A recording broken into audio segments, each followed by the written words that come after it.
Okay, and welcome to our 4-5 Unit 4 test review. Now, in this one, in some of these, I'll probably wind up working out the whole problem, and some of these, I'll only work out part of the problem. For example, number 16, which of the following represents the dilation of point x comma y? Well, guys, with dilations, you simply multiply by a scale factor k. So k is our scale factor. I hope that's showing up well for y'all. And so, of course, it just becomes kx comma ky. Now, note, this is dilations about the origin, but of course the answer here will be C. Alright, let's move on to our next problem. Okay, here in problem 17, it says find the missing side AC. Okay, so AC is right there. Oh, and let me switch colors, of course. So AC is right there. When given AB is perpendicular to BC. Aha! I'm finally actually giving y'all that it's a right angle. Go me. Now, you draw your arrow through there. We label this as the hypotenuse. Of course, our given angle's right here. So this other side that goes into that angle must be our adjacent, and by default, this must be our opposite side. Now, by the way, why am I using trigonometry? Well, because we're given an angle and a side. When given an angle and a side, you want to use trigonometry.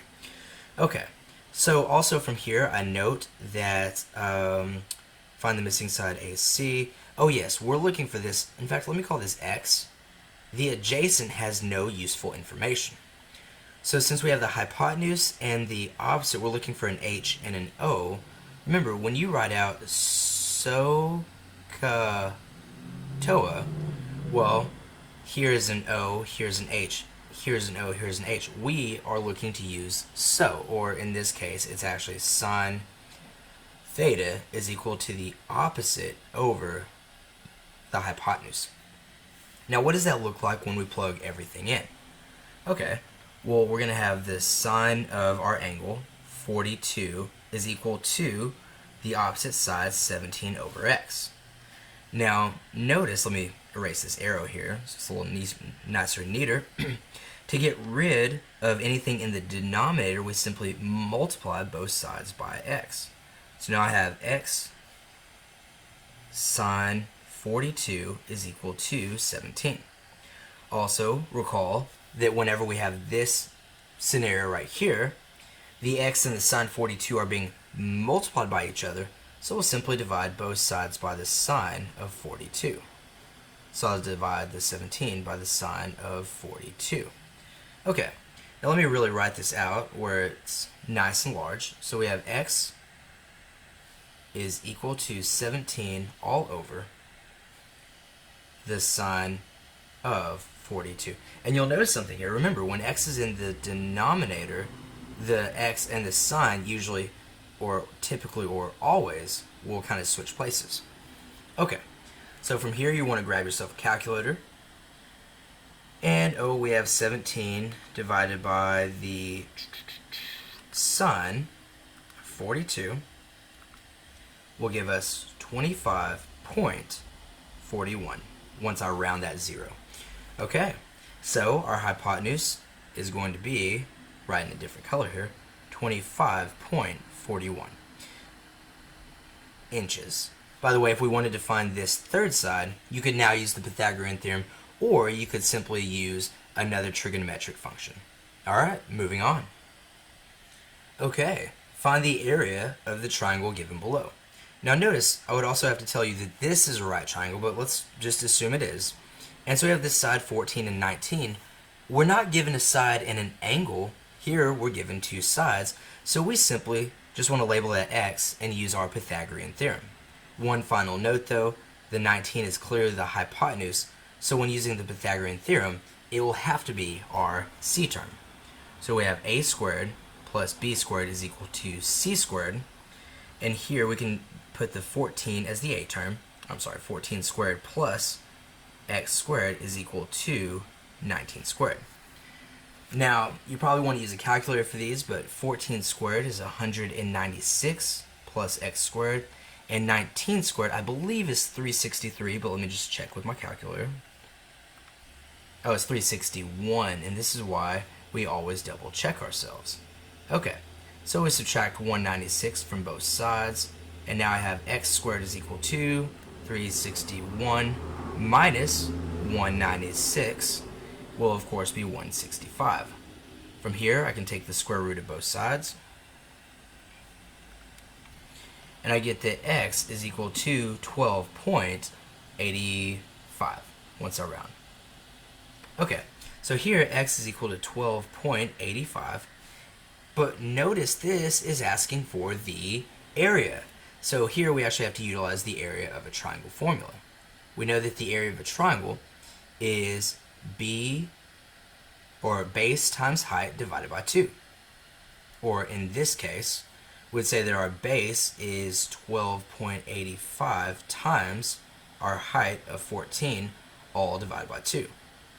Dropping this down one more line, if I go ahead and do 12.85 times 14 in my calculator, well, I get 179.9, still divided by 2.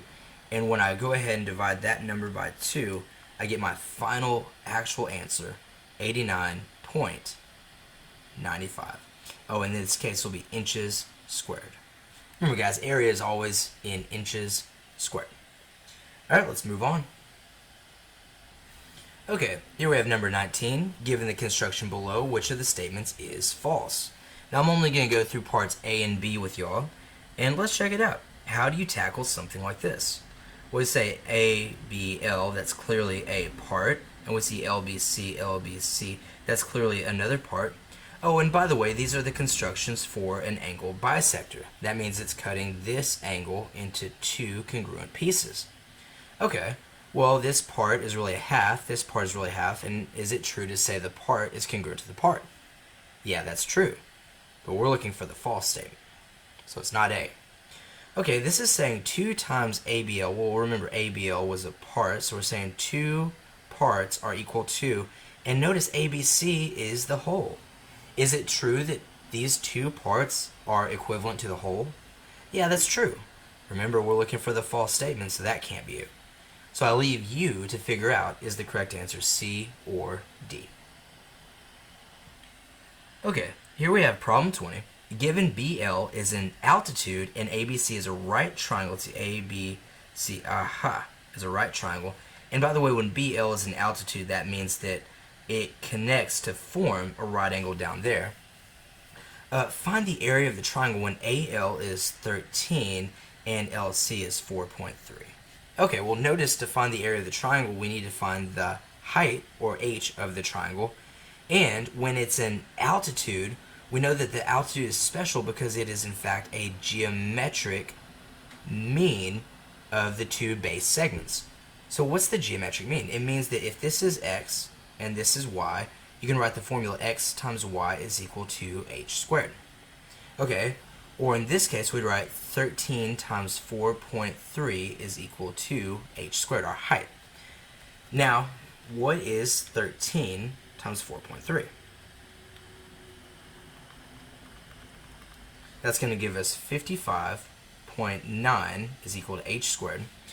And when I take the square root of that, we'll get this. H is, remember, we take the square root to get rid of the square. H is equal to 7.48. Okay. Now I come back over here and I say, you know, H is equal to 7.48, but that doesn't finish the problem. Now, how would we finish the problem? We know that the area of a triangle is equal to the, let me label it, base times the height all divided by 2.